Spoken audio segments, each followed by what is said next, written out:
Salve galera, tudo bom com vocês? No vídeo de hoje, como vocês já viram aqui, a gente vai falar do Los Angeles Lakers. Time que até teve uma última temporada relativamente interessante, considerando tudo que ocorreu, mas, no fim das contas, eles fecharam toda a temporada com uma eliminação bem vergonhosa ali pro Timberwolves. E o Lakers é uma franquia que, independente dos jogadores que tem no plantel, a torcida tá sempre cobrando lutar por títulos. Ainda mais agora, tendo dois dos melhores jogadores da NBA nos últimos vários anos. Então vamos analisar a situação deles atualmente e ver se de fato eles têm condição de brigar por alguma coisa mais alta do que na última temporada, nessa próxima. Começando falando um pouco sobre a situação do LeBron James, você deve ter visto aí várias notícias especulando uma possível insatisfação da parte dele com relação ao Lakers. Eu mesmo falei um pouco disso aqui antes, mas para resumir rapidamente, eu acho muito difícil que ele saia do Lakers por enquanto. Acho que essa próxima temporada já tá cravada que o LeBron vai ficar então em Los Angeles, porque se de fato ele não quisesse era só não reassinar com o time. Se depois disso ele vai continuar no Lakers, terminar ali os dois ou o último ano de carreira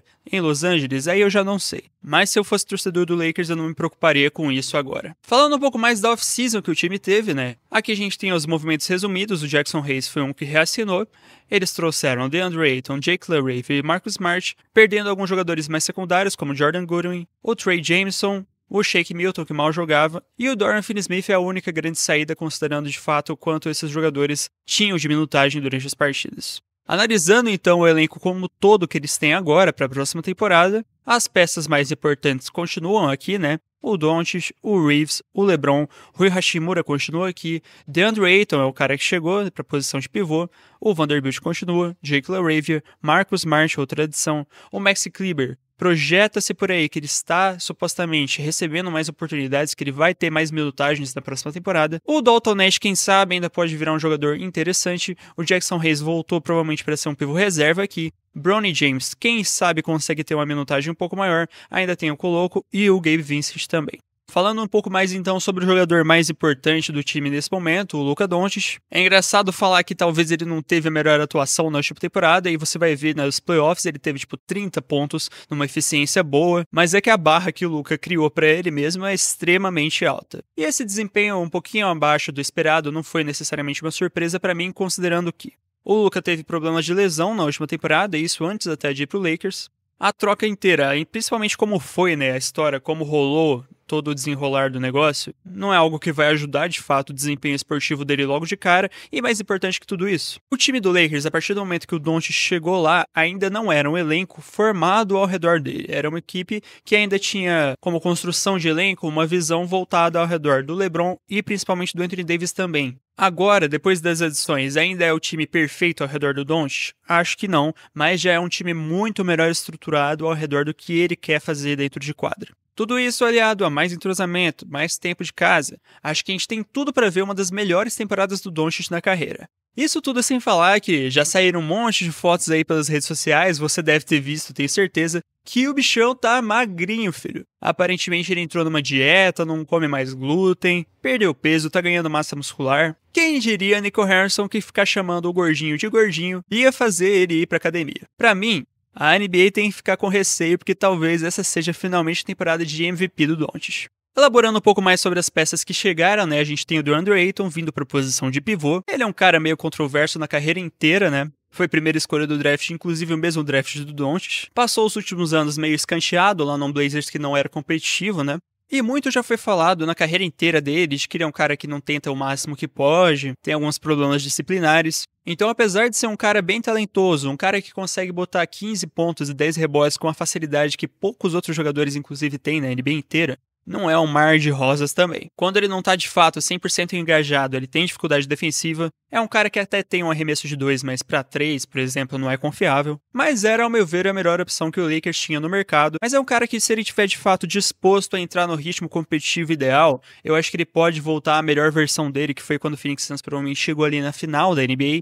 Era um cara que, quando estava de fato engajado, conseguia defender bem, pega muita ponte aérea, pega muito rebote. Tudo isso são características muito importantes para o que o Lakers precisa agora. O encaixe dele, principalmente jogando com o Doncic e com o LeBron, é idealmente o melhor que ele pode ter em qualquer lugar da NBA. Essa é a temporada para o DeAndre Ayton realmente se provar de novo. Outra adição um pouco mais secundária, né, foi o do Jake LaRavia. Ele é um cara que já passou pelo Grizzlies e pelo Kings. Não é um cara muito chamativo, um cara pra gente projetar como titular, mas analisando um pouco mais a carreira dele até aqui, eu acho que ele ele tem sim condições de crescer bastante dentro desse elenco do Lakers. Ele é um cara que tem um arremesso para 3 relativamente confiável e também tem um potencial defensivo bem interessante, já é um defensor relativamente bom na NBA. Se ele conseguir realmente crescer e jogar ali uns 20 minutos trazendo defesa e arremesso, é exatamente isso que o time precisa. Falando em defesa, um cara que já foi eleito defensor do ano, mas não estava, vivendo o melhor momento da carreira, era o Marcus Smart. Ele chega agora pro time. E assim, não apenas o desempenho dele nesses últimos anos não foi muito bom, mas também ele não conseguia jogar, tinha vários problemas de lesão.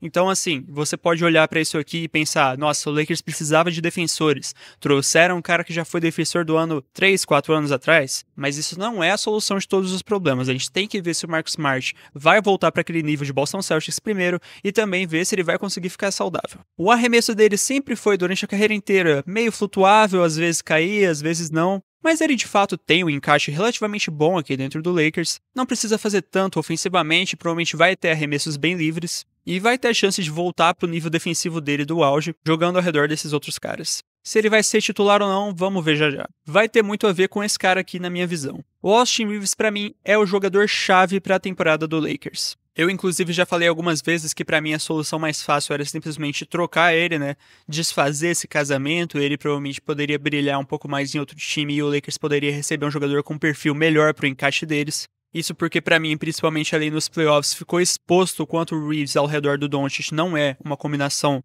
muito boa para esse backcourt, porque são dois jogadores com dificuldade defensiva. Talvez o Doncic agora magrinho tenha um pouco mais de facilidade para defender, mas o Reaves, eu duvido um pouco que ele vai evoluir muito nesse sentido. Olhando de novo aqui para o elenco deles, eu acho que eles podem ter algumas variações de lineups, algumas variações de time titular. Esse elenco aqui de cara é o mais fácil da gente projetar como titular, O Doncic, Reaves, LeBron, Rui e o DeAndre Ayton. Mas para mim um problema absolutamente evidente aqui é que de fato hoje na NBA a gente tem, dentre esses 5, só um cara que é mais conhecido pela defesa, que é o Rui Hachimura, e nem acho que é esse especialista todo, apesar de ser relativamente bom. Mas o problema aqui é, DeAndre Ayton obviamente não sai do time titular, LeBron e Doncic também não, e aí sobra para quem?